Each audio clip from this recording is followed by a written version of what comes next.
ದೇವನಾಮಕ್ಕೆ ಸ್ತೋತ್ರವಾಗಲಿ. ಈ ಪರಿಶುದ್ಧ ದಿನದಲ್ಲಿ ಮತದಾವರ್ತಿ ದೇವರ ಸನ್ನಿಧಾನದಲ್ಲಿ ದೇವರನ್ನು ಆರಾಧಿಸುವುದಕ್ಕೆ ಸರ್ವಶಕ್ತನಾದ ದೇವರು ನಮ್ಮ ಜೀವಿತದಲ್ಲಿ ಈ ಒಂದು ದಿನವನ್ನು ಕೊಟ್ಟಿರುವಾಗ ದೇವರು ಮಾಡಿರುವ ಉಪಕಾರಗಳನ್ನು ನೆನೆಸಿ ಆತನ ಸನ್ನಿಧಾನದಲ್ಲಿ ಕೃತಜ್ಞತೆಯಿಂದ ಆತನಿಗೆ ಸ್ತೋತ್ರವನ್ನು ಸಲ್ಲಿಸುವಂತೆ, ಆತನನ್ನು ಆರಾಧಿಸುವಂತೆ, ಈ ಮುಂಜಾನೆಯಲ್ಲಿ ಮತದಾವರ್ತಿ ನಾವು ಆತನ ಸನ್ನಿಧಾನದಲ್ಲಿ ಸೇರಿ ಬರುವಂತೆ ಸರ್ವಶಕ್ತನಾದ ದೇವರು ನಮ್ಮ ಜೀವಿತದಲ್ಲಿ ಈ ಒಂದು ಸಂದರ್ಭವನ್ನು ಅವಕಾಶವನ್ನು ಕೊಟ್ಟಿರುವಾಗ ದೇವರು ಕೊಟ್ಟಿರುವಂಥ ಅವಕಾಶವನ್ನು ಸದುಪಯೋಗಪಡಿಸಿಕೊಂಡು ಆತನನ್ನು ನಾವು ಆರಾಧಿಸಿ ಆತನನ್ನು ನಾವು ಮಹಿಮೆಪಡಿಸುವ ಇಂದಿನ ಆರಾಧನೆಯನ್ನು ಪ್ರಾರ್ಥನೆಯೊಂದಿಗೆ ನಾವು ಆರಂಭಿಸುವ. ನಮ್ಮನ್ನು ಬಹಳವಾಗಿ ಪ್ರೀತಿ ಮಾಡುವ ನಮ್ಮ ಪ್ರೀತಿಯ ತಂದೆಯಾದ ದೇವರೇ, ನಿಮ್ಮಯ ಪರಿಶುದ್ಧ ನಾಮಕ್ಕೆ ಅನಂತ ವಂದನೆಗಳನ್ನು ಸಲ್ಲಿಸುವಂಥವರಾಗಿದ್ದೇವೆ. ಹೌದು ಕರ್ತನೇ, ಈ ವಾರದ ಮೊದಲನೇ ದಿನದಲ್ಲಿ ನಿಮ್ಮ ಮಕ್ಕಳಾದ ನಾವು ನಿಮ್ಮ ಸನ್ನಿಧಾನದಲ್ಲಿ ಸೇರಿ ಬಂದು ನಿಮ್ಮನ್ನು ಆರಾಧಿಸುವಂತೆ, ನಿಮ್ಮನ್ನು ಸ್ತುತಿಸುವಂತೆ, ನೀವು ಮಾಡಿರುವ ಉಪಕಾರಗಳನ್ನು ನಾವು ಧ್ಯಾನಿಸುವಂತೆ, ನಮ್ಮ ಜೀವಿತದಲ್ಲಿ ಕೊಟ್ಟಿರುವಂತಹ ಈ ಒಂದು ಸಮಯಕ್ಕಾಗಿ ನಾವು ನಿಮಗೆ ಸ್ತೋತ್ರವನ್ನು ಸಲ್ಲಿಸುವಂಥವರಾಗಿದ್ದೇವೆ. ಈ ಮುಂಜಾನೆಯಲ್ಲಿ ಕರ್ತನೆ, ನಮ್ಮ ಆರಾಧನೆಯನ್ನು ನಿಮ್ಮ ಕರಗಳಿಗೆ ಒಪ್ಪಿಸಿಕೊಡ್ತಾ ಇದ್ದೇವೆ. ನಾವು ಆಡುವಂಥ ಹಾಡುಗಳು, ಧ್ಯಾನಿಸುವಂಥ ನಿಮ್ಮ ವಾಕ್ಯ ಎಲ್ಲದರ ಮೂಲಕ ದೇವರ ನಾಮ ಮಹಿಮೆ ಹೊಂದುವಂತೆ ಕೃಪೆ ಮಾಡೆಂಬುದಾಗಿ ನಾವು ಪ್ರಾರ್ಥಿಸ್ತಾ ಇದ್ದೇವೆ. ಈ ಸಂದರ್ಭದಲ್ಲಿ ನಮ್ಮ ದೇಶದಲ್ಲಿ ಕರ್ತನೆ, ಈ ಮುಂಜಾನೆಯಲ್ಲಿ ನಡೆಯುವಂತಹ ಎಲ್ಲ ಪರಿಶುದ್ಧ ಆರಾಧನೆಗಳಿಗಾಗಿ ಸ್ತೋತ್ರ. ಎಲ್ಲ ಪರಿಶುದ್ಧ ಆರಾಧನೆಗಳನ್ನು ಆಶೀರ್ವದಿಸು. ಇಂದಿನ ಆರಾಧನೆ ಕರ್ತನೆ ಪ್ರತಿಯೊಬ್ಬರ ಜೀವಿತದಲ್ಲಿ ಒಂದು ಆತ್ಮಿಕ ಬಿಡುಗಡೆಯ, ಆತ್ಮಿಕ ಉಜ್ಜೀವನದ ಆರಾಧನೆಯಾಗಿ ಮಾರ್ಪಡುವಂತೆ ಕೃಪೆ ಮಾಡೆಂಬುದಾಗಿ ನಾವು ಪ್ರಾರ್ಥಿಸ್ತಾ ಇದ್ದೇವೆ. ಹೌದು, ನಮ್ಮ ಆರಾಧನೆಯಲ್ಲಿ ದೇವರ ಸಾನ್ನಿಧ್ಯ, ಆ ದೇವರ ಶೆಕೆಯಿನ ಇಳಿದು ಬರುವಂತೆ ಕೃಪೆ ಮಾಡೆಂಬುದಾಗಿ ನಾವು ಪ್ರಾರ್ಥಿಸುವಂಥವರಾಗಿದ್ದೇವೆ. ಹೌದು, ಇಂದಿನ ಆರಾಧನೆಯಲ್ಲಿ ದೇವರ ನಾಮ ಮಹಿಮೆ ಹೊಂದುವಂತೆ, ಅದು ನಮ್ಮ ಜೀವಿತಕ್ಕೆ ಆಶೀರ್ವಾದಕ್ಕೆ ಕಾರಣವಾಗಿ ಮಾರ್ಪಡುವಂತೆ ಕೃಪೆ ಮಾಡು. ಪ್ರಾರ್ಥನೆಗಳಿದ್ದಕ್ಕಾಗಿ ಸ್ತೋತ್ರ. ಯೇಸು ಕ್ರಿಸ್ತನ ನಾಮದಲ್ಲಿ ಬಿಡುತ್ತೇವೆ ನಮ್ಮ ಪ್ರೀತಿಯ ತಂದೆಯೇ, ಆಮೇಲೆ. ದೇವರ ನಾಮಕ್ಕೆ ಮತದಾವತಿ ಕೃತಜ್ಞತೆಯನ್ನು ಸಲ್ಲಿಸುವಂಥವನಾಗಿದ್ದೇನೆ. ಈ ಮುಂಜಾನೆಯಲ್ಲಿ ಸುಂದರವಾದ ಮನೆಯಲ್ಲಿ ಜಯಗೀತವ ಹಾಡುವೆವು ಚಿಯೋನ್ ಮದಲಿಂಗನಿಗೆ ಎಂಬ ಹಾಡನ್ನು ಹಾಡಿ ದೇವರನ್ನು ನಾವು ಮಹಿಮೆಪಡಿಸುವ. ಸುಂದರವಾದ ಮನೆಯಲ್ಲಿ ಜಯಗೀತವ ಹಾಡುವೆವು ಚಿಯೋನ್ ಮದಲಿಂಗನಿಗೆ, ಚಿಯೋನ್ ಮದಲಿಂಗನಿಗೆ ಜಯಘೋಷ ಮಾಡಿ ಸ್ವರ್ಗದೊಳ್ ಸೇರಿ ಸಂಗೀತ ಹಾಡುವೆವು. ಜಯಘೋಷ ಮಾಡಿ ಸ್ವರ್ಗದೊಳ್ ಸೇರಿ ಸಂಗೀತ ಹಾಡುವೆವು. ಅಲ್ಲಿ ಸುಂದರವಾದ ಕಿರೀಟ ತೊಟ್ಟು ಕ್ರಿಸ್ತನ ಸ್ತುತಿಸುವೆವು. ಅಲ್ಲಿ ಸುಂದರವಾದ ಕಿರೀಟ ತೊಟ್ಟು ಕ್ರಿಸ್ತನ ಸ್ತುತಿಸುವೆವು. ಸುಂದರವಾದ ಮನೆಯಲ್ಲಿ ಜಯಗೀತವ ಹಾಡುವೆವು ಚಿಯೋನ್ ಮದಲಿಂಗನಿಗೆ, ಚಿಯೋನ್ ಮದಲಿಂಗನಿಗೆ. ಕ್ರಿಸ್ತನ ಪಾದಕ್ಕೆ ಕಿರೀಟವಿಟ್ಟು ನಿಯೋಗ್ಯನೆಂದು ಹೇಳುವೆ. ಕ್ರಿಸ್ತನ ಪಾದಕ್ಕೆ ಕಿರೀಟವಿಟ್ಟು ನಿಯೋಗ್ಯನೆಂದು ಹೇಳುವೆ. ಅಲ್ಲಿ ಸಮಸ್ತ ಭಕ್ತರೊಂದಿಗೆ ನಾವು ಕ್ರಿಸ್ತನ ಸ್ತುತಿಸುವೆವು. ಅಲ್ಲಿ ಸಮಸ್ತ ಭಕ್ತರೊಂದಿಗೆ ನಾವು ಕ್ರಿಸ್ತನ ಸ್ತುತಿಸುವೆವು. ಸುಂದರವಾದ ಮನೆಯಲ್ಲಿ ಜಯ ಗೀತವ ಹಾಡುವೆವು. ಚಿಯೋನ್ಮದಲಿಂಗನಿಗೆ ಚಿಯೋನ್ಮದಲಿಂಗನಿಗೆ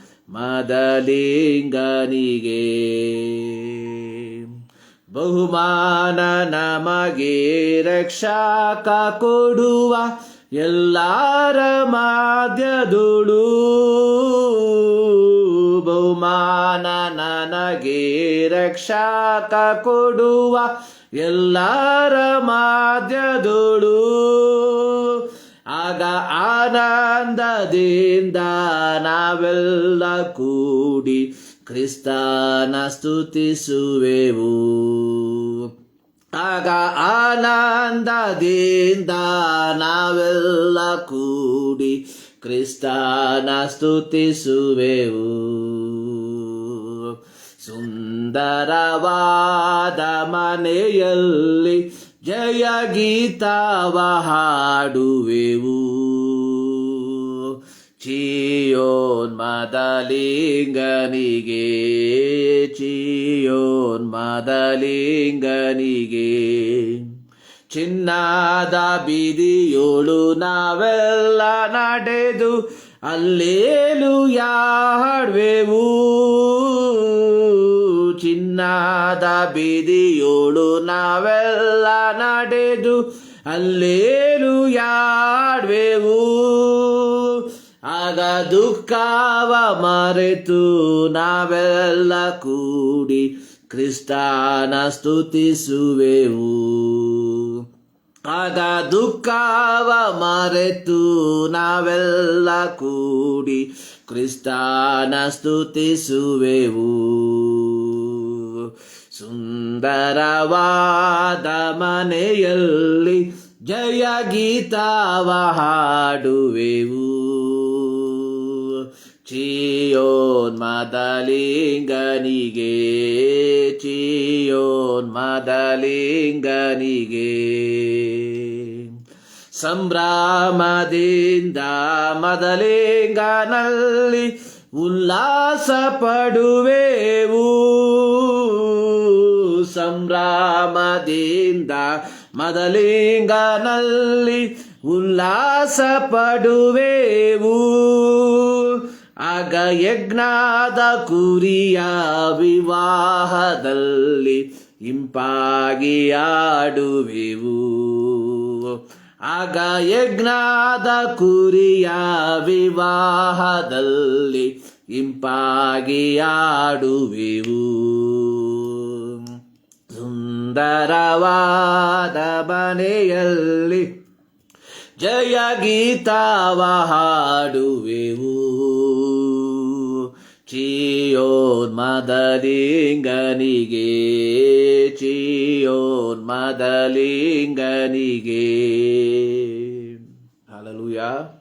ಸುಂದರವಾದ ಮನೆಯಲ್ಲಿ ಜಯ ಗೀತವ ಹಾಡುವೆವು ಚಿಯೋನ್ಮದಲಿಂಗನಿಗೆ. ಆರಾಧನೆ ಅನ್ನುವಂಥದ್ದು ಸರ್ವಶಕ್ತನಿಗೆ ಸಮರ್ಪಿಸುವಂತಹ ಒಂದು ಅರ್ಪಣೆಯಾಗಿದೆ. ಇಲ್ಲಿ ಹಾಡುಗಾರನ್ನು ಹಾಡಿರುವಂಥದ್ದು, ಜಯಘೋಷ ಮಾಡಿ ಸ್ವರ್ಗದೋಳ್ ಸೇರಿ ಸಂಗೀತ ಹಾಡುವೆನು, ಅಲ್ಲಿ ಸುಂದರವಾದ ಕಿರೀಟ ತೊಟ್ಟು ಕ್ರಿಸ್ತನ ಸ್ತುತಿಸುವೆನು. ಆರಾಧನೆ ಅನ್ನುವಂಥದ್ದು ದೇವರಿಗೆ ಘನವನ್ನ, ಮಾನವನ್ನ, ಮಹಿಮೆಯನ್ನ, ಮಹತ್ವವನ್ನ ಸಮರ್ಪಿಸುವಂಥದ್ದು. ಆರಾಧನೆ ಅನ್ನುವಂಥದ್ದು ನಮ್ಮ ನ್ಯೂನ್ಯತೆಗಳನ್ನು, ನಮ್ಮ ಬೇಕು ಬೇಡಗಳನ್ನು ಬಂದು ಹೇಳುವಂತಹ ಒಂದು ಸಮಯವಲ್ಲ. ಆರಾಧನೆ ಅನ್ನುವಂಥದ್ದು ದೇವರ ಘನತೆಯನ್ನ, ದೇವರ ನಾಮದ ಮಹತ್ವವನ್ನು ಮತ್ತು ದೇವರ ಮಕ್ಕಳೆಂಬ ಪದವಿಯನ್ನ ನಮಗೆ ಕೊಟ್ಟಿರುವುದನ್ನ ನೆನೆಸಿ ಆತನಿಗೆ ಕೃತಜ್ಞತೆಯನ್ನ ಸಲ್ಲಿಸುವಂಥದ್ದಾಗಿದೆ ಆರಾಧನೆ ಅನ್ನುವಂಥದ್ದು. ಇದು ಆರಾಧನೆ ಅನ್ನುವಂಥದ್ದು ಅನೇಕರಿಗೆ ಒಂದು ರೀತಿಯ ಕಟ್ಟುಪಾಡಾಗಿ ಮಾರ್ಪಡಿರುವಂಥದ್ದನ್ನು ನಾವು ನೋಡುವಂಥವರಾಗಿದ್ದೇವೆ. ಬಾಬ್ ಎಂಬುವಂತ ಒಬ್ಬ ವ್ಯಕ್ತಿ ಆರಾಧನೆಯ ಕುರಿತಾಗಿ ಹೇಳಿರುವಂಥದ್ದು, to worship is to humble everything of our self. To worship is humble everything of our self. ಆರಾಧನೆ ಅನ್ನುವಂಥದ್ದು ನಮ್ಮಲ್ಲಿರುವ ಎಲ್ಲವನ್ನ ತಗ್ಗಿಸಿಕೊಳ್ಳುವಂಥದ್ದು. ಅದು ಮಾತ್ರವಲ್ಲ, and exalt everything about him. ಮತ್ತೆ ಆತನ ಕುರಿತಾಗಿ ವಿವರಿಸುವಂಥದ್ದು, ಹೊಗಳುವಂಥದ್ದು, ಆಡುವಂಥದ್ದಾಗಿದೆ ಆರಾಧನೆ ಅನ್ನುವಂಥದ್ದು. ಇಂದು ನಮ್ಮ ಸಭೆಗಳಲ್ಲಿ ನಡೆಯುವಂಥದ್ದು ಆರಾಧನೆಯೋ ಎಂಬ ಒಂದು ಪ್ರಶ್ನೆಯನ್ನು ನಮಗೆ ನಾವೇ ಕೇಳಿಕೊಳ್ಳಬೇಕಾಗಿರುವಂಥದ್ದಾಗಿದೆ. ಇಂದು ಆರಾಧನೆಗೆ ನಾವು ಬರುವಂಥದ್ದು ನಮ್ಮ ಬೇಕು ಬೇಡಗಳನ್ನು ಹೇಳುವುದಕ್ಕೋಸ್ಕರವಾಗಿ. ಇಂದು ಆರಾಧನೆಗೆ ಬರುವಂಥದ್ದು ಏನಾದರೂ ಹೊಂದಿಕೊಳ್ಳುವುದಕ್ಕೋಸ್ಕರವಾಗಿ. ಯೇಸುಸ್ವಾಮಿ ತನ್ನ ಐಹಿಕ ಸೇವೆಯ ಸಂದರ್ಭದಲ್ಲಿ ಅನೇಕರು ಯೇಸುಸ್ವಾಮಿಯನ್ನ ಹಿಂಬಾಲಿಸುತ್ತಿದ್ದರು. ಒಂದು ಬಾರಿ ಯೇಸುಸ್ವಾಮಿ ಹೇಳಿರುವಂಥದ್ದು, ನೀವು ನನ್ನನ್ನು ಹುಡುಕುವಂಥದ್ದು ಹೊಟ್ಟೆಯನ್ನ ತುಂಬಿಸಿಕೊಂಡಿದ್ದರಿಂದ. ಸೊ ನೀವು ನನ್ನನ್ನು ಹುಡುಕುತ್ತಿರುವಂಥದ್ದು ನಿಮ್ಮ ಲೌಕಿಕವಾದಂತಹ ಆಸೆಗಳನ್ನ ಪೂರೈಸುವುದಕ್ಕೋಸ್ಕರವಾಗಿ. ಯೇಸುಸ್ವಾಮಿ ಜನರನ್ನ ಬಿಟ್ಟು ವಿಂಗಡವಾಗಿ ಆತನು ಆಚೆ ದಡಕ್ಕೆ ಹೋದಾಗ ಜನರು ಗುಂಪು ಗುಂಪಾಗಿ ದೋಣಿಗಳಲ್ಲಿ ಆತನನ್ನ ಹಿಂಬಾಲಿಸಿಕೊಂಡು ಬಂದರು. ಬಂದಂತಹ ಜನರು ಕೇಳುವುದು, ಗುರುವೇ ನೀನು ಎಲ್ಲಿ ಹೋಗಿದ್ದಿ? ಸೊ ಅವರಿಗೆ ಇದ್ದಂಥದ್ದು ಒಂದು ಆತ್ಮಿಕವಾದಂತಹ ದಾಹವಲ್ಲ, ಅವರಲ್ಲಿ ಇದ್ದಂಥದ್ದು ಒಂದು ಆತ್ಮಿಕವಾದಂತಹ ಬಯಕೆಯಲ್ಲ. ಅವರಿಗೆ ಬೇಕಾಗಿರುವಂಥದ್ದು ಪರಲೋಕ ರಾಜ್ಯದ ಸದ್ವರ್ತಮಾನವಲ್ಲ. ಅವರಿಗೆ ಬೇಕಾಗಿರುವಂಥದ್ದು ಪಾಪದಿಂದ ಒಂದು ಬಿಡುಗಡೆಯಲ್ಲ. ಅವರಿಗೆ ಬೇಕಾಗಿರುವಂಥದ್ದು ಶಾರೀರಿಕವಾದಂತಹ ಬಿಡುಗಡೆ. ಆದುದರಿಂದ ಯೇಸು ಸ್ವಾಮಿ ಹೇಳಿದ, ಹುಡುಕಿರಿ, ಕೆಟ್ಟು ಹೋಗದೆ ಇರುವ ಆಹಾರಕ್ಕಾಗಿ ಹುಡುಕಿರಿ. ಅವರು ಹುಡುಕಿದಂಥದ್ದು, ಯಾಕೆಂದ್ರೆ 5 ರೊಟ್ಟಿ 2 ಮೀನುಗಳನ್ನು 5,000 ಜನರಿಗೆ ಹಂಚಿಕೊಟ್ಟಾಗ ಹೊಟ್ಟೆ ತುಂಬ ತಿಂದಂತಹ ಜನರಿಗೆ ಇದೇ ಒಂದು ಒಳ್ಳೆಯ ಮಾರ್ಗವಾಗಿ ತೋರಿತು. ಯೇಸುವನ್ನು ಹಿಂಬಾಲಿಸಿಕೊಂಡ್ರೆ ಕೆಲಸ ಮಾಡುವಂತಹ ಅವಶ್ಯಕತೆ ಇಲ್ಲ, ಅಡಿಗೆ ಮಾಡುವಂತಹ ಅವಶ್ಯಕತೆ ಇಲ್ಲ, ಪಾತ್ರೆ ತೊಳೆಯುವಂತ ಅವಶ್ಯಕತೆ ಇಲ್ಲ. ಇನ್ನು ಅನೇಕರು ಯೇಸು ಸ್ವಾಮಿಯನ್ನ ಹಿಂಬಾಲಿಸಿಕೊಂಡು ಬಂದಿರುವಂಥದ್ದು ಕೇವಲ ಲೌಕಿಕವಾದ ಆಶೀರ್ವಾದಕ್ಕೋಸ್ಕರವಾಗಿ ಮಾತ್ರ. ಅನೇಕರು ಕರ್ತನ ಸೇವೆಯಲ್ಲಿ ಆಗಿರುವಂಥದ್ದು ಕೆಲಸವಿಲ್ಲದೆ ಊಟ ಮಾಡಬಹುದು ಎಂಬ ಉದ್ದೇಶದಿಂದ. ಆದುದರಿಂದಲೇ ಪೌಲನು ಹೇಳಿರುವಂಥದ್ದು, ಕೆಲಸ ಮಾಡಲಲ್ಲದವನು ಊಟ ಮಾಡಬಾರದು. ಆರಾಧನೆ ಅನ್ನುವಂಥದ್ದು ಇಲ್ಲಿ ಬಾಬ್ ಎಂಬುದಾಗಿ ಹೇಳಿರುವಂತ ಒಬ್ಬ ವ್ಯಕ್ತಿ ಹೇಳಿರುವಂಥದ್ದು, to worship is to humble everything of our self. ಆರಾಧನೆ ಅನ್ನುವಂಥದ್ದು ನಮ್ಮಲ್ಲಿರುವಂತಹ ಎಲ್ಲವನ್ನ ತಗ್ಗಿಸುವಂಥದ್ದಾಗಿದೆ. ಆರಾಧಿಸುವಂತಹ ವ್ಯಕ್ತಿಗೆ ಆರಾಧನೆ ಎನ್ನುವಂಥದ್ದು ಪೌಲನು ಹೇಳಿರುವಂಥದ್ದು, offer your body as a living sacrifice. ನೀವು ನಿಮ್ಮ ದೇಹವನ್ನು ದೇವರಿಗೆ ಮೀಸಲಾಗಿ ಸಮರ್ಪಿಸಿರಿ. ಹಳೆಯ ಒಡಂಬಡಿಕೆಯಲ್ಲಿ ಆರಾಧಿಸುವಂತಹ ಯಜ್ಞವನ್ನು ಸಮರ್ಪಿಸುವಂತಹ ಕುರಿಯಾಗಿರಬಹುದು, ಓತವಾಗಿರಬಹುದು, ಅದಕ್ಕೆ ಯಾವ ರೀತಿಯ ಒಂದು ಸ್ಥಾನವಿಲ್ಲ. It is going to die. ಅದು ತಾನೇ ಸಾಯುವುದಕ್ಕೆ ಹೋಗ್ತಾ ಇದೆ. ಆರಾಧನೆ ಅನ್ನುವಂಥದ್ದು submitting everything to God and exalting God. ದೇವರನ್ನ ಮಹಿಮೆ ಪಡಿಸುವಂಥದ್ದಾಗಿದೆ, ದೇವರನ್ನ ಹೊಗಳುವಂಥದ್ದಾಗಿದೆ. ಈ ಮುಂಜಾನೆಯಲ್ಲಿ ದೇವರ ಸನ್ನಿಧಾನದಲ್ಲಿ ನಾವು ಸೇರಿ ಬಂದಿರುವಾಗ ನಮ್ಮ ಮನೋಭಾವ ಯಾವ ರೀತಿಯಾಗಿದೆ, ಆರಾಧನೆಯ ಕುರಿತಾಗಿರುವಂಥ ನಮ್ಮ ಮನೋಭಾವ ಯಾವ ರೀತಿಯಾಗಿದೆ ಎಂಬುದಾಗಿ ನಾವು ಒಂದು ಸಾರಿ ಪರೀಕ್ಷಿಸಿಕೊಳ್ಳಬೇಕಾಗಿರುವಂಥದ್ದಾಗಿದೆ. ಪ್ರಕಟಣೆ ಪುಸ್ತಕ 4ನೇ ಅಧ್ಯಾಯದಲ್ಲಿ ನಾವು ನೋಡುವಂಥದ್ದು, ಅದರ 9ರಿಂದ 10 ವಾಕ್ಯಗಳಲ್ಲಿ ಬರೆದಿರುವಂಥದ್ದು, ಅದರ 10ನೇ ವಾಕ್ಯದಲ್ಲಿ ಬರೆದಿರುವಂಥದ್ದು, 24 ಮಂದಿ ಹಿರಿಯರು ಸಿಂಹಾಸನದ ಮೇಲೆ ಕೂತಿದಾತನ ಪಾದಕ್ಕೆ ಬಿದ್ದು ತಮ್ಮ ಕಿರೀಟವನ್ನು ಸಿಂಹಾಸನದ ಮುಂದೆ ಹಾಕಿ, ಕರ್ತನೇ ನಮ್ಮ ದೇವರೇ, ನೀತಿ ಪ್ರಭಾವ ಮಾನ ಬಲವನ್ನು ಹೊಂದುವುದಕ್ಕೆ ಯೋಗ್ಯನಾಗಿದ್ದಿ, ಸಮಸ್ತವನ್ನು ಸೃಷ್ಟಿಸಿದ ಆತನು ನೀನೇ, ಎಲ್ಲವೂ ನಿನ್ನ ಚಿತ್ತದಿಂದಲೇ ಇದ್ದವು, ನಿನ್ನ ಚಿತ್ತದಿಂದಲೇ ನಿರ್ಮಿತವಾದವು ಎಂದು ಹೇಳುತ್ತಾ ಯುಗ ಯುಗಾಂತರಗಳಲ್ಲಿಯೂ ಜೀವಿಸುವ ಆತನನ್ನು ಆರಾಧಿಸುತ್ತಾರೆ.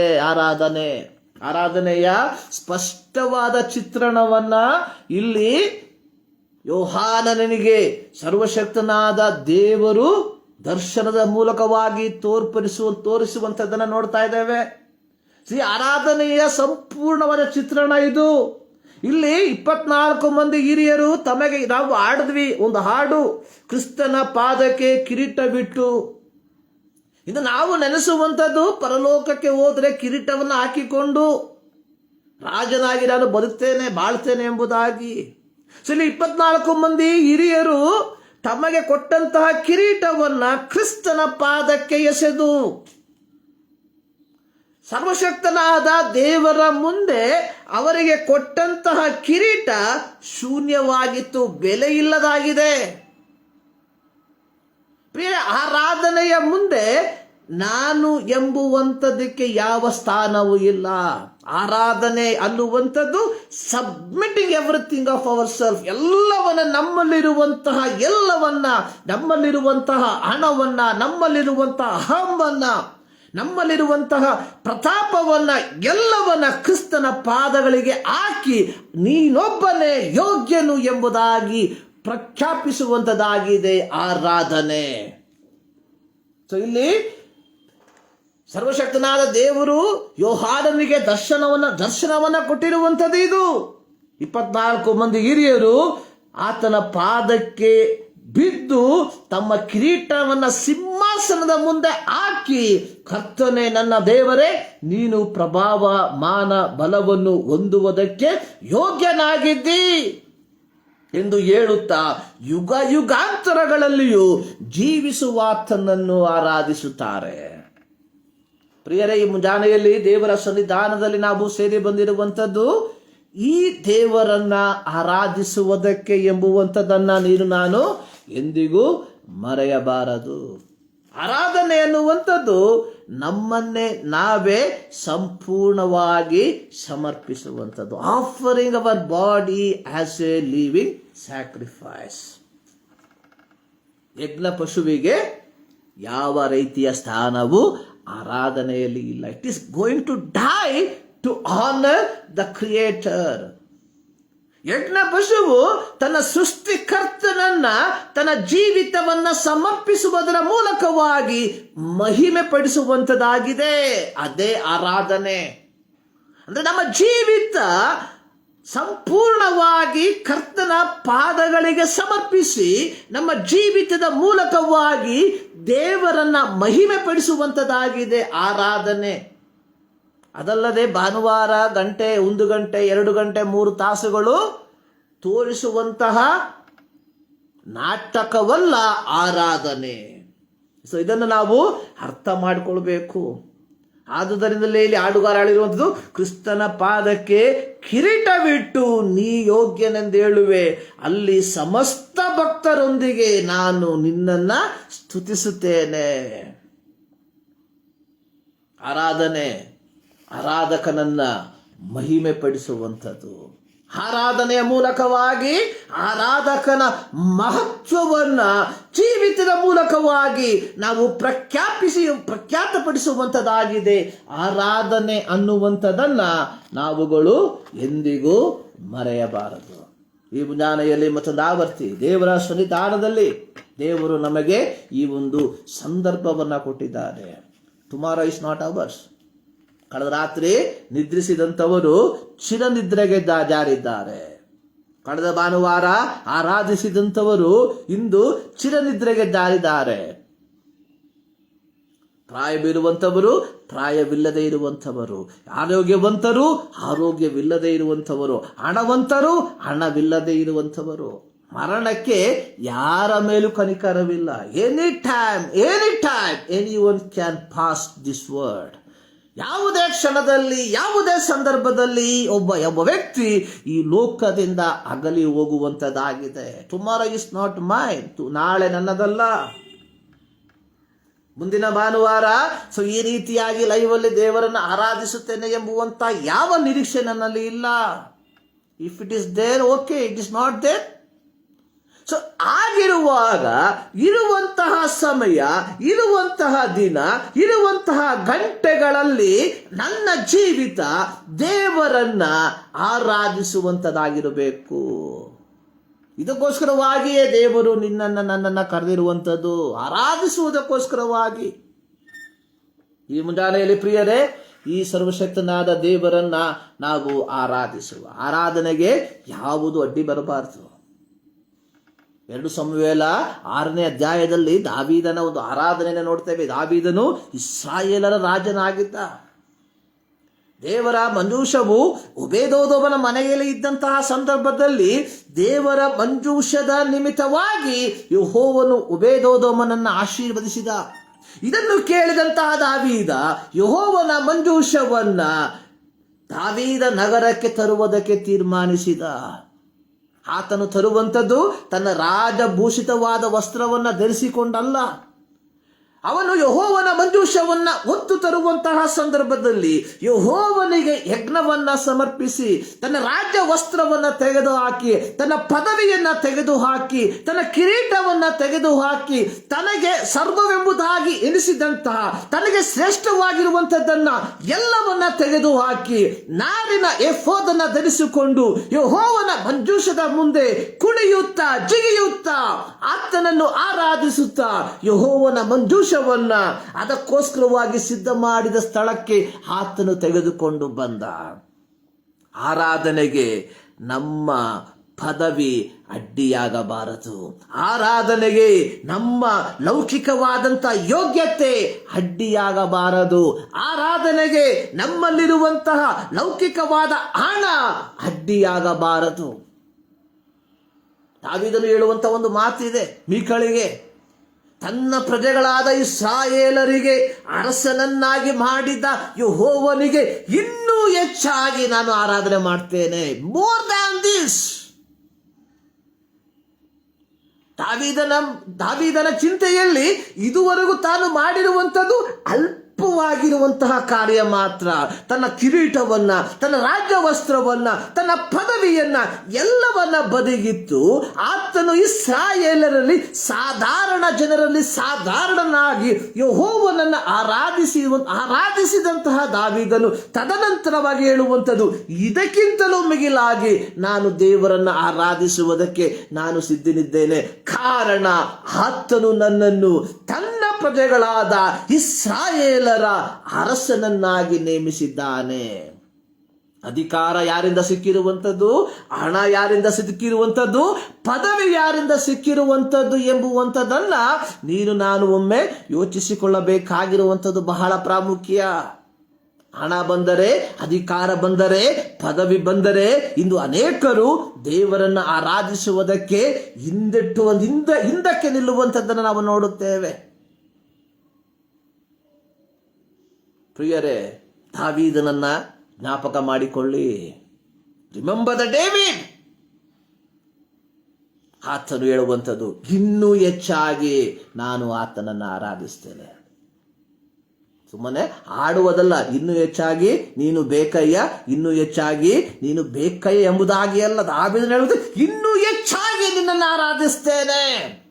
ನನ್ನ ಸರ್ವವನ್ನ ತೆಗೆದುಹಾಕಿ, ನನ್ನಲ್ಲಿರುವಂಥ ಸರ್ವವನ್ನ ಬಿಚ್ಚಿ ಹಾಕಿ, ನನ್ನ ಪದವಿಯನ್ನು ತೆಗೆದುಹಾಕಿ ಸೃಷ್ಟಿಕರ್ತನಾದಂತಹ ನಿನ್ನನ್ನ ನಾನು ಆರಾಧಿಸುತ್ತೇನೆ.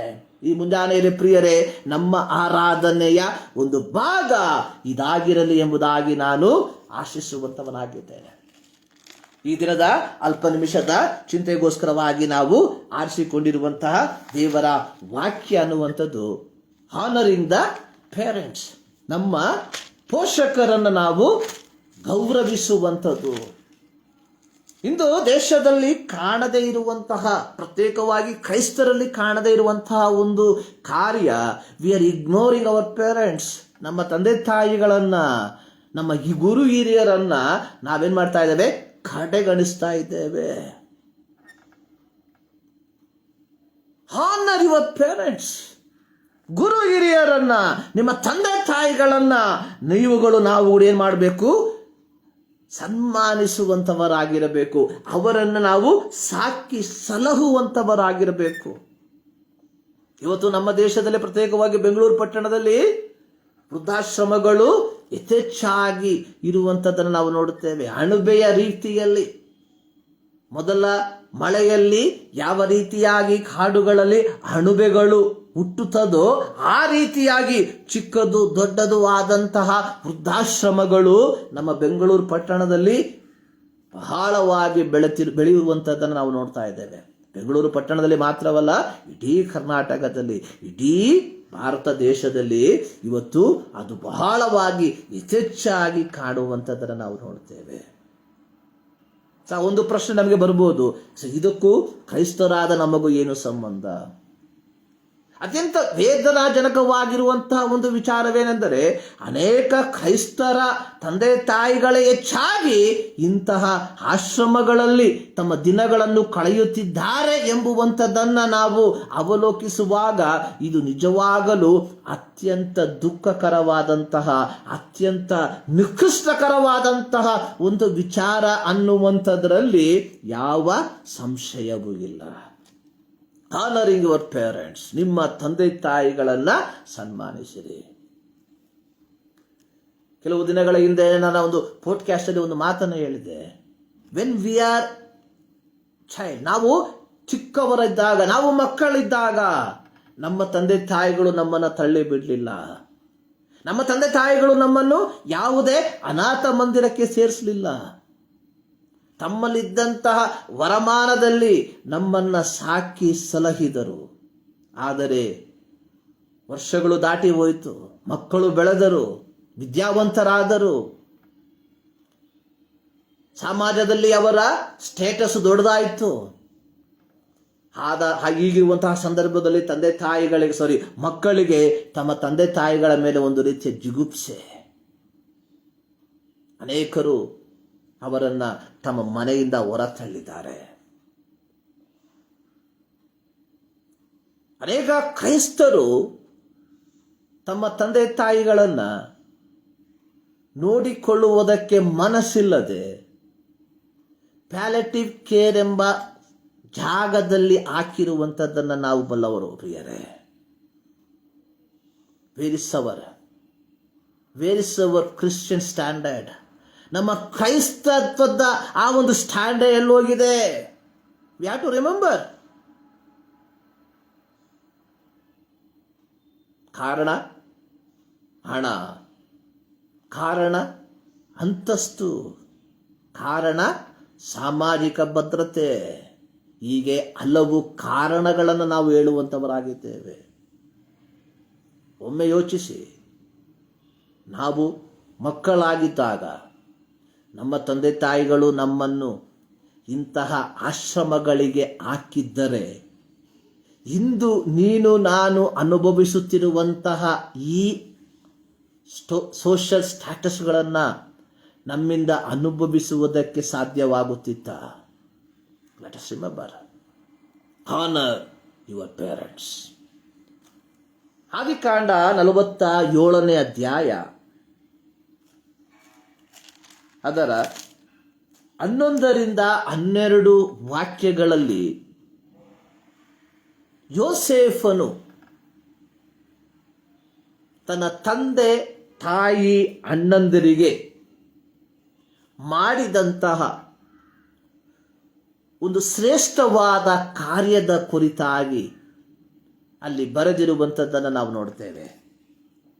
ವಾಕ್ಯ ಈ ರೀತಿ ಬರೆಯಲ್ಪಟ್ಟಿದೆ: ಫರೋಹನನ ಅಪ್ಪಣೆಯ ಮೇರೆಗೆ ಯೋಸೇಫನು ತನ್ನ ತಂದೆಗೂ ಅಣ್ಣ ತಮ್ಮಂದಿರಿಗೂ ಐಗುಪ್ತ ದೇಶದಲ್ಲಿ ವಾಸ ಸ್ಥಾನವನ್ನ ನೇಮಿಸಿ ಅದರೊಳಗೆ ಉತ್ತಮವಾಗಿದ್ದ ರಮ್ಸೇಸ್ ಪ್ರದೇಶದಲ್ಲಿ ಸ್ವಾಸ್ತಿಯನ್ನು ಕೊಟ್ಟನು. ಯೋಸೇಫನು ತನ್ನ ತಂದೆಗೂ ಅಣ್ಣ ತಮ್ಮಂದಿರಿಗೂ ತಂದೆಯ ಮನೆಯವರೆಲ್ಲರಿಗೂ ಅವರವರ ಕುಟುಂಬಗಳಿಗೆ ಸೇರಿದವರ ಲೆಕ್ಕದ ಪ್ರಕಾರ ಆಹಾರಕ್ಕೆ ಕೊಟ್ಟು ಅವರನ್ನು ಸಂರಕ್ಷಿಸಿದನು. ಕ್ರೈಸ್ತರಾದ ನಮಗೆ ಸತ್ಯವೇದದಲ್ಲಿ ಅನೇಕ ವಾಕ್ಯಗಳು ನಮ್ಮ ಕಣ್ಣಿಗೆ ಕಾಣೋದಿಲ್ಲ. ಅದರಲ್ಲಿ ಒಂದು ವಾಕ್ಯ ಈ ವಾಕ್ಯ.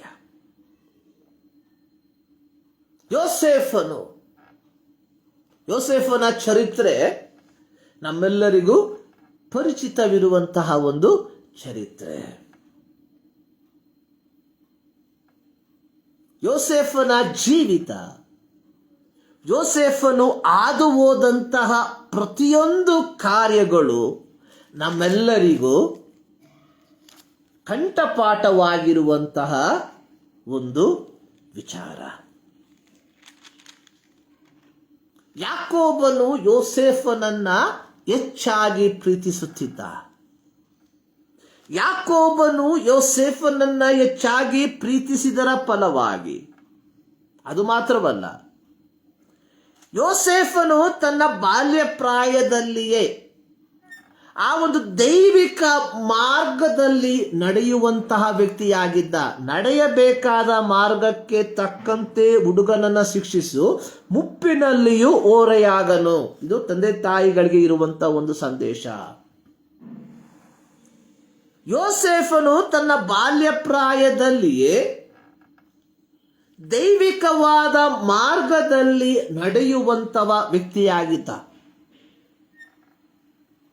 ಯೋಸೇಫನ ಅಣ್ಣಂದಿರು ತಮ್ಮ ಕುಲ ಕಸುಬಾದಂತಹ ಕುರಿಗಳನ್ನು ಸಾಕುವಂತಹ ಸಂದರ್ಭದಲ್ಲಿ ಯೋಸೇಫನ ಸಹೋದರರು ಅಣ್ಣಂದಿರು ಏನನ್ನಾದರೂ ತಪ್ಪನ್ನ ಮಾಡಿದರೆ ಯೋಸೇಫನು ಅದನ್ನು ತನ್ನ ತಂದೆಗೆ ತಿಳಿಸುವಂತಹ ವ್ಯಕ್ತಿಯಾಗಿದ್ದ. ಕಾರಣ ಯೋಸೇಫನು ತನ್ನ ಸಹೋದರರನ್ನ ಪ್ರೀತಿಸುವಂತವನಾಗಿದ್ದ. ತನ್ನ ಸಹೋದರರು ತಪ್ಪಾದ ಮಾರ್ಗದಲ್ಲಿ ಹೋಗುವುದಕ್ಕೆ ಬಯಸದೇ ಇರುವಂತಹ ವ್ಯಕ್ತಿಯಾಗಿದ್ದ. ಅದರ ಫಲವಾಗಿ ತನ್ನ ಸಹೋದರರು ಮಾಡುತ್ತಿದ್ದಂತಹ ತಪ್ಪುಗಳನ್ನು ತಂದೆಗೆ ತಿಳಿಸುತ್ತಿದ್ದ, ತಂದೆಯವರಿಗೆ ಉಪದೇಶಿಸುತ್ತಿದ್ದ. ಇದು ಯೋಸೇಫನ ಸಹೋದರರಿಗೆ ಸರಿ ಕಾಣಲಿಲ್ಲ.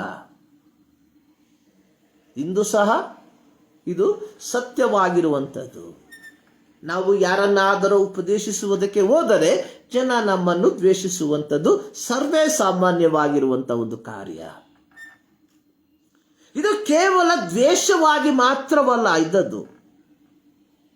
ನಂತರ ಯೋಸೇಫನು 2 ಕನಸುಗಳನ್ನು ಕಂಡ.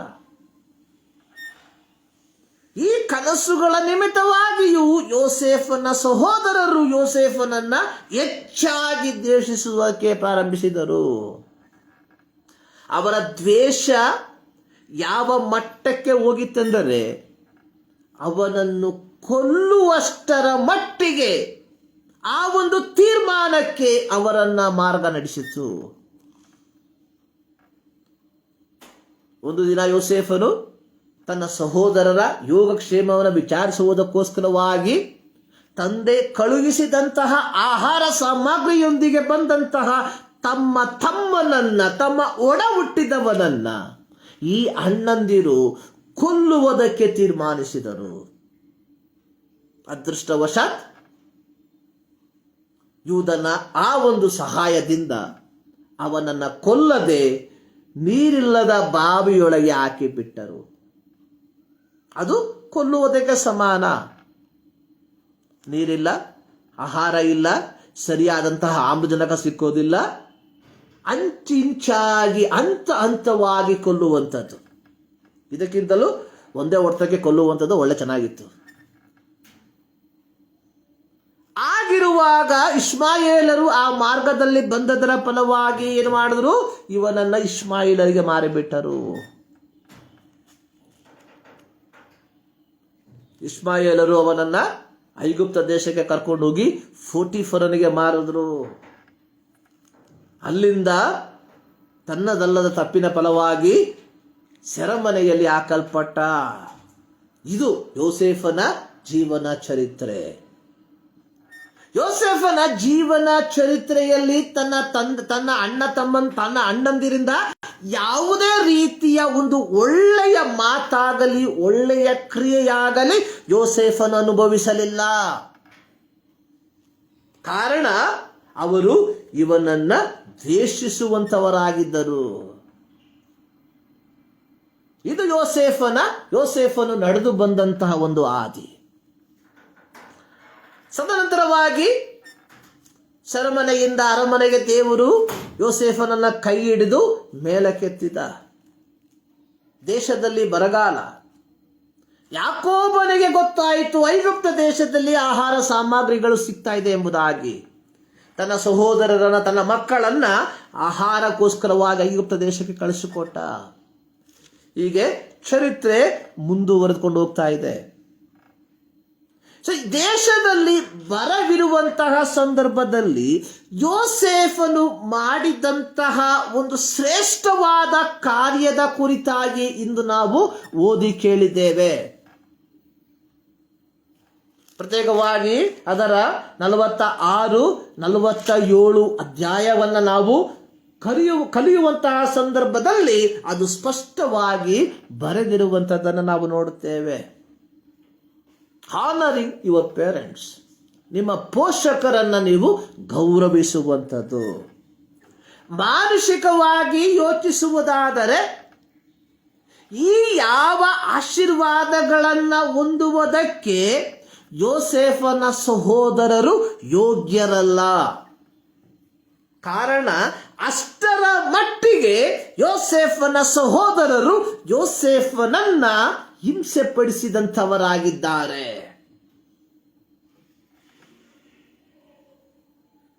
ಆದರೆ ದೇವರು ಯೋಸೇಫನನ್ನ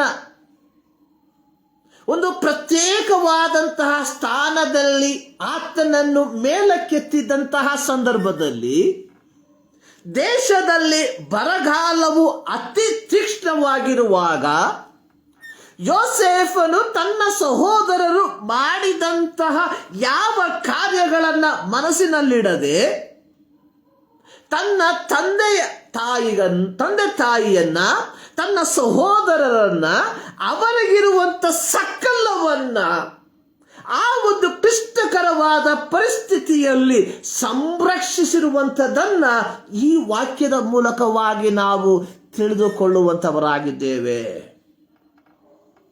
ಇದು ಕೇವಲವಾದ ಸಂರಕ್ಷಣೆಯಲ್ಲ. ಆ ವಾಕ್ಯ ಭಾಗದಲ್ಲಿ ಬರೆದಿರುವಂಥದ್ದು ಯೋಸೇಫನು ತನ್ನ ತಂದೆಗೂ ಅಣ್ಣ ತಮ್ಮಂದಿರಿಗೂ ಐಗುಪ್ತ ದೇಶದಲ್ಲಿ ವಾಸಸ್ಥಾನವನ್ನು ನೇಮಿಸಿ ಅದರೊಳಗೆ ಉತ್ತಮವಾಗಿದ್ದ ನನ್ನ ಸಹೋದರರು ನನ್ನನ್ನು ಹಿಂಸೆ ಪಡಿಸಿದ್ದಾರೆ, ನನ್ನ ತಂದೆ ನನ್ನ ದರ್ಶನವನ್ನು ಕೇಳಿ ನನ್ನನ್ನು ಹೀಯಾಳಿಸಿದ್ದಾನೆ, ಆದುದರಿಂದ ಇವರು ನನ್ನ ಜೀವಿತವನ್ನ, ನನ್ನ ಸೌಕರ್ಯವನ್ನ ನೋಡಿ ನನ್ನ ಕಣ್ಣ ಮುಂದೆ ಬಿದ್ದಿರಲಿ ಎಂಬುದಾಗಿ ಕೇವಲವಾಗಿರುವಂತಹ ಒಂದು ಆಶೀರ್ವಾದವನ್ನ, ಕೇವಲವಾಗಿರುವಂತಹ ಒಂದು ಸ್ಥಳವನ್ನ ಸಿದ್ಧ ಮಾಡದೆ ಐಗುಪ್ತ ದೇಶದಲ್ಲಿ ಉತ್ತಮವಾಗಿದ್ದ ರಮ್ಸೇಸ್ ಪಟ್ಟಣದಲ್ಲಿ ಅವರಿಗೆ ಸ್ವಾಸ್ತಿಯನ್ನ ಹಂಚಿಕೊಟ್ಟನು. ಯಾವೊಬ್ಬ ಕ್ರೈಸ್ತನಿಂದಲೂ ಇದುವರೆಗೂ ಮಾಡದೇ ಇರುವ ಕಾರ್ಯ ಅಂದು ಯೋಸೇಫನು ಮಾಡಿದನು.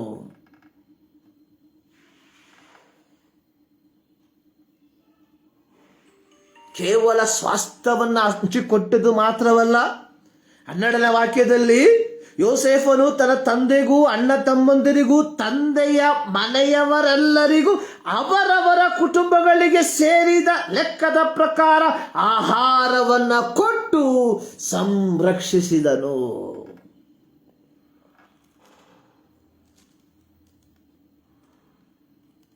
This is the true model of Christianity. ಇದೇ ಕ್ರೈಸ್ತತ್ವದ ಅತ್ಯಂತ ಶ್ರೇಷ್ಠವಾದಂತಹ ಒಂದು ಮಾದರಿ. ಪ್ರಿಯರೇ, ನಾವು ನಮ್ಮ ತಂದೆ ತಾಯಿಗಳಿಗೆ ಕೊಟ್ಟಿರುವಂತಹ ಸ್ವಾಸ್ಥ್ಯ ಯಾವುದಾಗಿದೆ? Palliative care, old age home, home nurse,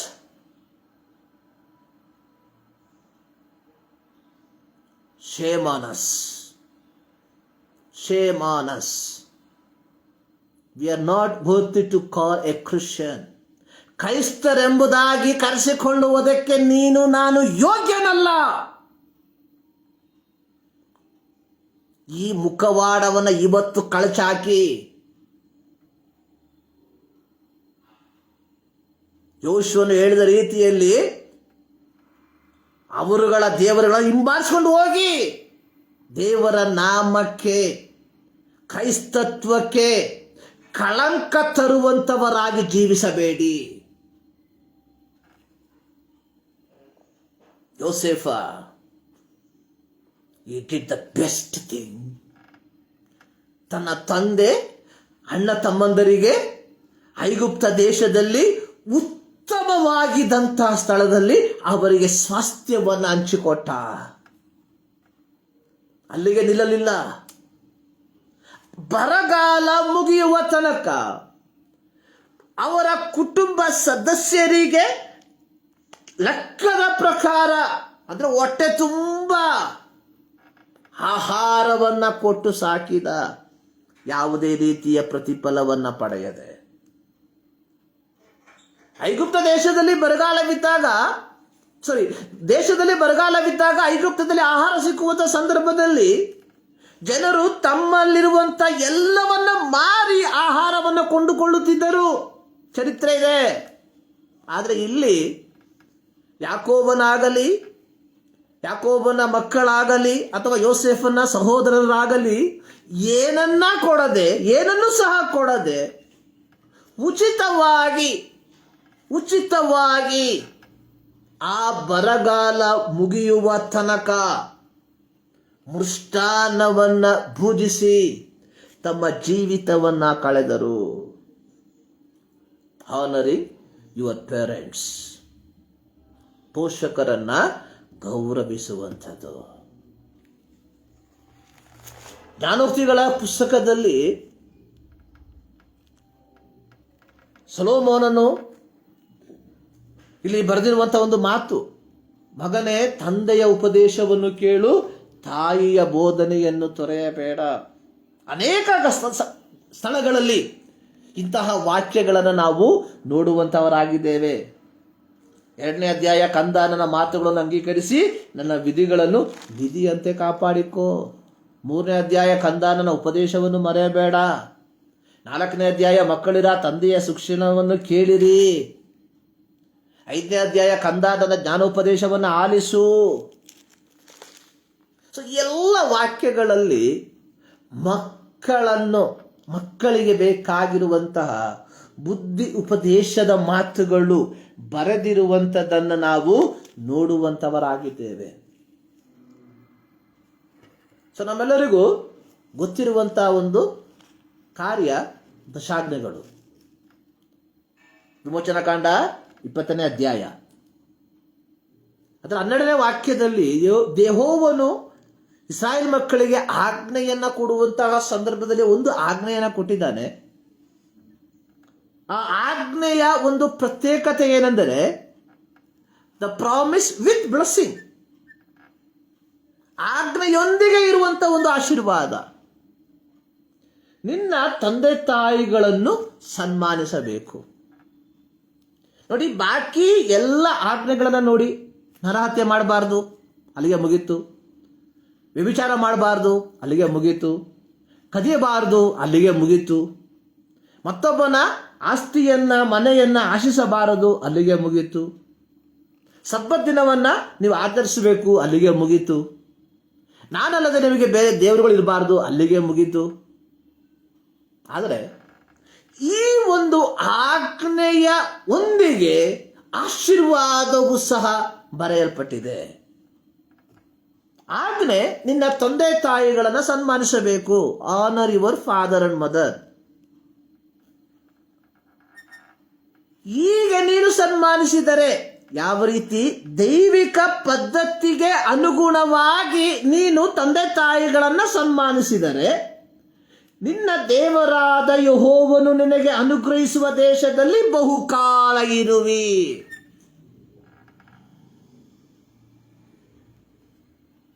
See how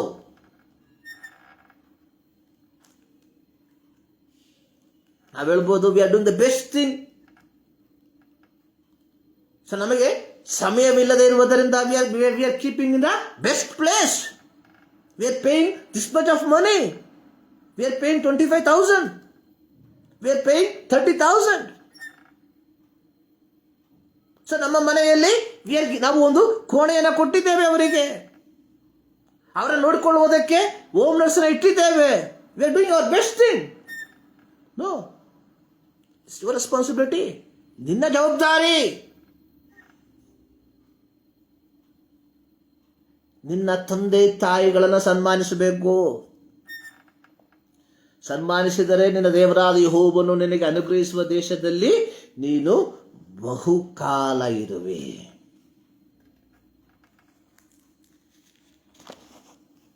ಅಪೊಸ್ತಲನಾದ ಪೌಲನು ಎಫೆಸದವರಿಗೆ ಬರೆದ ಪತ್ರಿಕೆ 6ನೇ ಅಧ್ಯಾಯದಲ್ಲಿ ಹೇಳುವಂಥದ್ದು, ಮಕ್ಕಳೇ, ಸ್ಪೆಸಿಫಿಕ್ ಆಗಿ ಹೇಳ್ತಾ ಇದ್ದಾನೆ, ಚಿಲ್ಡ್ರನ್, ಕರ್ತನಲ್ಲಿರುವವರಿಗೆ ತಕ್ಕ ಹಾಗೆ. ಯಾವ ರೀತಿಯಾಗಿ ಸನ್ಮಾನಿಸಬೇಕು ನಿಮ್ಮ ತಂದೆ ತಾಯಿಗಳನ್ನ?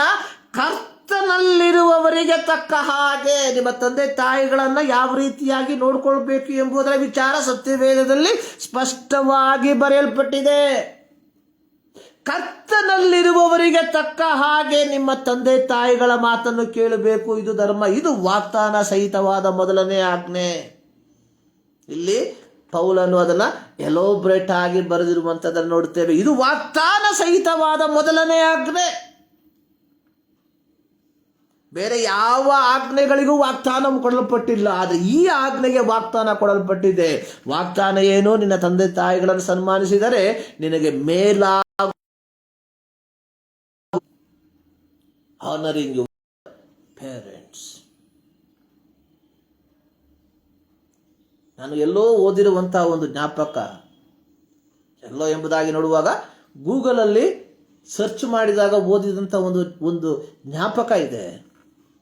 ಇಂಡೋನೇಷ್ಯಾ ದೇಶದಲ್ಲಿ, ನನ್ನ ಜ್ಞಾಪಕ ಸರಿ ಇರೋದಾದರೆ, ಇಂಡೋನೇಷ್ಯಾ ದೇಶದಲ್ಲಿ there is a no old age home, ಯಾವ ವೃದ್ಧಾಶ್ರಮಗಳು ಇಲ್ಲ. ಸೊ ನಾನು ನೋಡಿದಂಥ ಒಂದು ವಿಡಿಯೋ ಈ ರೀತಿ, ಪ್ರತಿ ವರ್ಷ ಆನ್ ಎ ಪರ್ಟಿಕ್ಯುಲರ್ ಡೇ, ಒಂದು ಪ್ರತ್ಯೇಕ ದಿನ, I not remember the date and everything, ಶಾಲೆಗೆ ಹೋಗುವಂತಹ ಪ್ರತಿ ಮಕ್ಕಳು ಅಂದು ಅವರ ತಂದೆ ತಾಯಿಗಳನ್ನ ಶಾಲೆಗೆ ಕರ್ಕೊಂಡು ಬರಬೇಕು. ಹೀಗೆ ಬಂದಂತಹ ತಂದೆ ತಾಯಿಗಳನ್ನ ಒಂದು ಸ್ಥಳದಲ್ಲಿ ಕೂರಿಸ್ತಾರೆ. ಮಕ್ಕಳು ಅವರ ಪಾದವನ್ನು ತೊಳಿತಾರೆ. ಸೊ ಯಾವ ರೀತಿಯಾಗಿ ಸತ್ಯವೇದದಲ್ಲಿ ಯೇಸು ಸ್ವಾಮಿ ತನ್ನ ಶಿಷ್ಯರ ಪಾದವನ್ನು ತೊಳೆದನು ಎಂಬುದಾಗಿ ನಾವು ಹೇಳ್ತೇವೆ, ಓದಿದ್ದೇವೆ. ಅನೇಕರಿಗೆ ಈ ವಾಕ್ಯ ಇದೆ ಎಂಬುದಾಗಿ ಗೊತ್ತಿರೋದಿಲ್ಲ. ಯಾಕೆ ಇಂಥ ವಾಕ್ಯಗಳು ನಮ್ಮ ಕಣ್ಣಿಗೆ ಕಾಣೋದಿಲ್ಲ. ನಮ್ಮ ಕಣ್ಣಿಗೆ ಕಾಣುವಂಥದ್ದು ಆಶೀರ್ವಾದ, 30, 60, 100, ಭಯಪಡಬೇಡ, ನಿನಗೆ ಅತ್ಯಧಿಕವಾದ ಬಹುಮಾನವನ್ನು ಕೊಟ್ಟಿದ್ದೇನೆ, ನಿನ್ನ ಹೆಸರನ್ನ ಮೇಲಕ್ಕೆ ತರ್ತೇನೆ,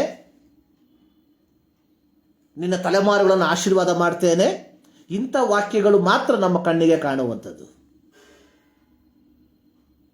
ಸೊ ಈ ದೇಶದಲ್ಲಿ, ಇಂಡೋನೇಷ್ಯಾದಲ್ಲಿ ಪ್ರತಿ ವರ್ಷ ಒಂದು ಪರ್ಟಿಕ್ಯುಲರ್ ದಿನ ಮಕ್ಕಳು ಪಬ್ಲಿಕ್ ಆಗಿ ತಮ್ಮ ತಂದೆ ತಾಯಿಗಳ ಪಾದಗಳನ್ನು ತೊಳಿತಾರೆ. ಈ ಒಂದು ಆಕ್ಟ್, ಈ ಒಂದು ಕಾರ್ಯ ಆ ದೇಶದಲ್ಲಿ ಯಾವುದೇ ರೀತಿಯ ವೃದ್ಧಾಶ್ರಮಕ್ಕೆ ಆಸ್ಪದವನ್ನು ಕೊಡಲಿಲ್ವಂತೆ. ಅನೇಕ ವರ್ಷಗಳ ಹಿಂದೆ ನಾನು ನೋಡಿದಂಥ ಒಂದು ವಿಡಿಯೋ ಇದು. ಪ್ರಿಯರೇ, ಕ್ರೈಸ್ತ ದೇಶವಲ್ಲ, ಕ್ರೈಸ್ತರಲ್ಲ ಅವರು. ಭಾನುವಾರ ದೇವರನ್ನು ಆರಾಧನೆ ಮಾಡುವಂಥವರಲ್ಲ ಅವರು, ಅನ್ಯರು.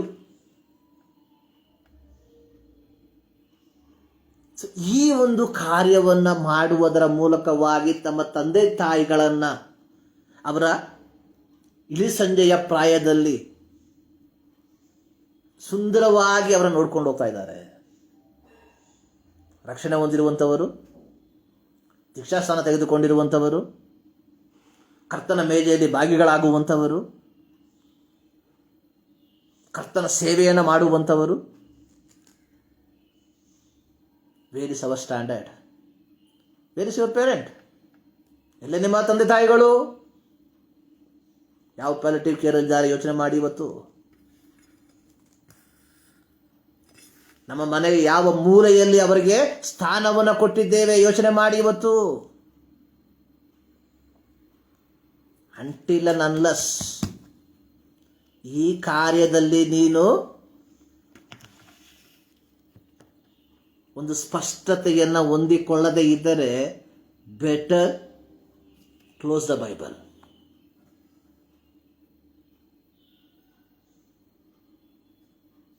Don't be a hypocrite. ಈ ಕಪಟದ ನಾಟಕವನ್ನು ಇಲ್ಲಿಗೆ ಮುಕ್ತಾಯಗೊಳಿಸುವಂಥದ್ದೇ ಒಳ್ಳೆಯದು. ಆನರ್ ಯೋಸೇಫ ತನ್ನ ತಂದೆಗೆ, ತನ್ನ ಸಹೋದರರಿಗೆ ರಮ್ಸೇಸ್ ಸ್ಥಳದಲ್ಲಿ ಉತ್ತಮವಾದದನ್ನು ಕೊಟ್ಟ, ಶ್ರೇಷ್ಠವಾದದನ್ನು ಕೊಟ್ಟ. ತನ್ನ ತಂದೆ ಅವನನ್ನು ಹೀಯಾಳಿಸಿರುವಂಥದ್ದನ್ನು ಮರೆತು ಬಿಟ್ಟ. ತನ್ನ ಸಹೋದರರು ಮಾಡಿದಂಥ ಕ್ರೂರತನವನ್ನು ಮರೆತು ಬಿಟ್ಟ. ದೇವರು ತನ್ನನ್ನು ಒಂದು ಅಧಿಕಾರದ ಸ್ಥಾನದಲ್ಲಿ ಇಟ್ಟಾಗ ಕೇಡಿಗೆ ಮುಯ್ಯಿಗೆ ಮುಯ್ಯಿ ತೀರಿಸದೆ, ಮುಯ್ಯಿಗೆ ಮುಯ್ಯಿ ತೀರಿಸದೆ ಒಬ್ಬ ನಿಜವಾದಂತಹ ಕ್ರೈಸ್ತತ್ವ, ಒಬ್ಬ ನಿಜವಾದಂತಹ ವ್ಯಕ್ತಿತ್ವ ಹೇಗಿರಬೇಕೆಂಬುವಂಥದ್ದನ್ನು ಆತನು ತನ್ನ ಜೀವಿತದ ಮೂಲಕವಾಗಿ ಚಿತ್ರಿಸಿ ತೋರಿಸಿದ. 50ನೇ ಅಧ್ಯಾಯದಲ್ಲಿ ನಾವು ನೋಡ್ತೇವೆ, ತನ್ನ ತಂದೆ ತೀರಿ ಹೋದ ಮೇಲೆ ಯೋಸೇಫನ ಸಹೋದರರು ದೇ ಅಫ್ರೈಡ್, ಅವರು ನಡುಗು ಬಿಟ್ರು, ಯೋಚನೆ ಮಾಡಿದ್ರು, ಮುಗೀತು, ಅಪ್ಪ ಇರೋ ತನಕ ಓಕೆ. ಇಂದು ಪ್ರತಿ ಕುಟುಂಬ ಅಷ್ಟೇ, ತಂದೆ ತಾಯಿಗಳು ಇರುವ ತನಕ ಮಾತ್ರ ಸಂಬಂಧ, ತದನಂತರವಾಗಿ ನೀನ್ಯಾರೋ ನ್ಯಾನಾರೋ. ಯಾಕೋಬನು ತೀರಿದ ನಂತರವಾಗಿ ಯೋಸೇಫನ ಅಣ್ಣಂದರಿಗೆ ಒಂದು ರೀತಿಯ ಭಯ. 50ನೇ ಅಧ್ಯಾಯ 17ನೇ ವಾಕ್ಯ, ನೀವು ಯೋಸೇಫನಿಗೆ, ನಿನ್ನ ಅಣ್ಣಂದಿರದ ನಾವು ನಿನಗೆ ಕೇಡು ಮಾಡಿದ್ದು ನಿಜವೇ, ಆದರೂ ನಮ್ಮ ಅಪರಾಧವನ್ನು ಕ್ಷಮಿಸು ಎಂಬುದಾಗಿ ಕೇಳಿಕೊಳ್ಳಬೇಕು ಎಂಬುದಾಗಿ ಬೇಡಿಕೊಳ್ಳುತ್ತೇವೆ ಎಂಬುದಾಗಿ ನೋಡ್ತೇವೆ. ಅಲ್ಲಿ they are begging, they are bow down. ಆದರೆ ಯೋಸೇಫನ ಪ್ರತಿಕ್ರಿಯೆ 20ನೇ ವಾಕ್ಯ, ನೀವಂತೂ ನನಗೆ ಕೇಡಾಗಬೇಕೆಂದು ಎಣಿಸಿದ್ದೀರಿ. Their ultimate goal is to destroy Joseph. ಯೋಸೇಫನನ್ನ ನಿರ್ಮೂಲ ಮಾಡುವಂಥದ್ದಾಗಿತ್ತು. ಬಾವಿಯಲ್ಲಿ ಹಾಕುವುದಕ್ಕಿಂತ ಮುಂಚಿತವಾಗಿ ಅವರು ಹೇಳ್ತಾರೆ, ಅವನ ದರ್ಶನ ಎಲ್ಲಿ ಹೋಗುತ್ತೆ ಎಂಬುದಾಗಿ ನೋಡೋಣ. Their ultimate goal to destroy. ಇದನ್ನೇ ಯೋಸೇಫನು ಹೇಳುವಂಥದ್ದು, ನೀವಂತೂ ನನಗೆ ಕೇಡಾಗಬೇಕೆಂದು ಎಣಿಸಿದ್ದೀರಿ, ಆದರೆ ದೇವರು ಮೇಲಾಗಬೇಕೆಂದು ಸಂಕಲ್ಪಿಸಿದನು. ದೇವರು the ultimate hero, the ultimate provider, ಆತ ಸಂಕಲ್ಪಿಸಿದ.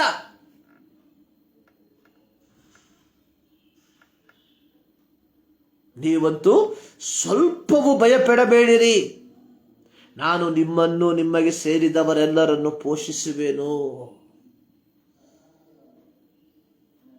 ನಾಟ್ ಓನ್ಲಿ ಹಿಸ್ ಪೇರೆಂಟ್ಸ್, ಯೋಸೇಫನು ತನ್ನ ತಂದೆ ತಾಯಿಯನ್ನು ಮಾತ್ರವಲ್ಲ, ತನ್ನ ಸಹೋದರರನ್ನ, ಹಿರಿಯರನ್ನ, ತನಕ್ಕಿಂತ ಹಿರಿಯರನ್ನ ಆತನು ಗೌರವಿಸುವಂತಹ ವ್ಯಕ್ತಿಯಾಗಿದ್ದ.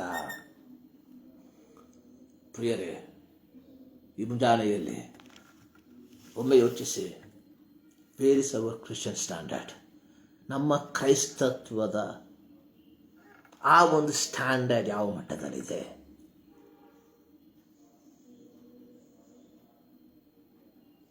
ಇಫ್ ನಾಟ್, ಆ ಒಂದು ಮಟ್ಟದಲ್ಲಿ ನಾವು ಜೀವಿಸದೇ ಇದ್ದರೆ we are not the real children of god. ನಾವು ಯಥಾರ್ಥವಾದ ದೇವರ ಮಕ್ಕಳಲ್ಲ.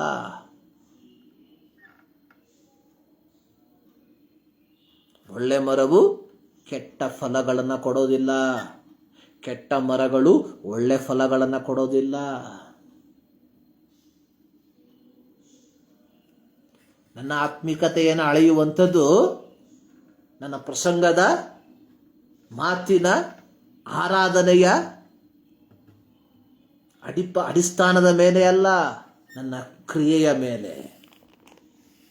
ಈ ಮುಂಜಾನೆಯಲ್ಲಿ ಸರ್ವಶಕ್ತನಾದ ದೇವರು ನಿಮ್ಮೆಲ್ಲರನ್ನು ಧಾರಾಳವಾಗಿ ಆಶೀರ್ವದಿಸಲಿ. ಪ್ರಾರ್ಥನೆ ಮಾಡೋಣ. ನಮ್ಮನ್ನು ಬಹಳವಾಗಿ ಪ್ರೀತಿ ಮಾಡುವ ನಮ್ಮ ಪ್ರೀತಿಯ ತಂದೆಯಾದ ದೇವರೇ, ಮತ್ತು ಆವರ್ತಿ ನಿಮ್ಮ ಸನ್ನಿಧಾನಕ್ಕೆ ನಾವು ಸೇರಿ ಬರ್ತಾ ಇದ್ದೇವೆ. ಈ ಮುಂಜಾನೆಯಲ್ಲಿ ಮತ್ತು ಆವರ್ತಿ ನಿಮ್ಮ ವಾಕ್ಯವನ್ನು ನಾವು ಧ್ಯಾನ ಮಾಡುವಂತೆ, ನಿಮ್ಮ ವಾಕ್ಯವನ್ನು ಮನನ ಮಾಡುವಂತೆ ನಮ್ಮ ಜೀವಿತದಲ್ಲಿ ಕೊಟ್ಟಂಥ ಈ ಒಂದು ಸಮಯಕ್ಕಾಗಿ ಸ್ತೋತ್ರ. ಹೌದು ಕರ್ತನೆ, ಯೋಸೇಫನ ಜೀವಿತ ನಮ್ಮ ಜೀವಿತಕ್ಕೆ ಒಂದು ಮಾದರಿಯಾಗಿ ಮಾರ್ಪಡುವಂತೆ ನಿನ್ನ ಕೃಪೆ ಮಾಡು. ಈ ಸಂದರ್ಭದಲ್ಲಿ ಮತ್ತು ಆವರ್ತಿ ಸಮಸ್ತವನ್ನು ನಿಮ್ಮ ಕರಗಳಿಗೆ ಒಪ್ಪಿಸಿಕೊಡ್ತಾ ಇದ್ದೇವೆ. ನಿಮ್ಮ ವಾಕ್ಯವನ್ನು ಕೇಳಿರುವಂತಹ ಪ್ರತಿಯೊಬ್ಬರಿಗಾಗಿ ಸ್ತೋತ್ರ. ಅವರ ಜೀವಿತವನ್ನು ಆಶೀರ್ವದಿಸು. ಈ ಒಂದು ವಾರ ಅವರಿಗೆ ಬೇಕಾಗಿರುವಂಥ ನಿನ್ನ ಆತ್ಮಿಕ ಕೃಪೆಯನ್ನು ಹೇರಳವಾಗಿ ದಯಪಾಲಿಸಿಕೊಡು. ಈ ಒಂದು ವಾರದಲ್ಲಿ ಕರ್ತನೆ, ಉರಿಯುವಂಥ ದೀಪವಾಗಿ ಕ್ರಿಸ್ತನ ಬೆಳಕನ್ನು ಇತರರಿಗೆ ಪ್ರಕಾಶಿಸುವಂತಹ ಬೆಳಕಾಗಿ ಪ್ರತಿಯೊಬ್ಬರು ಮಾರ್ಪಡಲಿ. ಅದಕ್ಕಾಗಿ ನಿಮಗೆ ಸ್ತೋತ್ರ. ಪ್ರಾರ್ಥನೆ ಕಳಿತಕ್ಕಾಗಿ ಸ್ತೋತ್ರ. ಯೇಸು ಕ್ರಿಸ್ತನ ನಾಮದಲ್ಲಿ ಬೇಡುತ್ತೇವೆ ನಮ್ಮ ಪ್ರೀತಿ ತಂದೆ. ನಮ್ಮ ಕರ್ತನಾದ ಯೇಸು ಕ್ರಿಸ್ತನ ಕೃಪೆ, ತಂದೆಯಾದ ದೇವರ ಪ್ರೀತಿ, ಪವಿತ್ರಾತ್ಮನ ನ್ಯೂನತೆ ನಮ್ಮೆಲ್ಲರ ಸಂಗಡ ಇಂದಿನಿಂದ ಸದಾಕಾಲವೂ ನೆಲೆಯಾಗಿರಲಿ. ಆಮೇಲೆ ಸರ್ವಶಕ್ತನಾದ ದೇವರು ನಿಮ್ಮೆಲ್ಲರನ್ನ ಧಾರಾಳವಾಗಿ ಆಶೀರ್ವದಿಸಲಿ.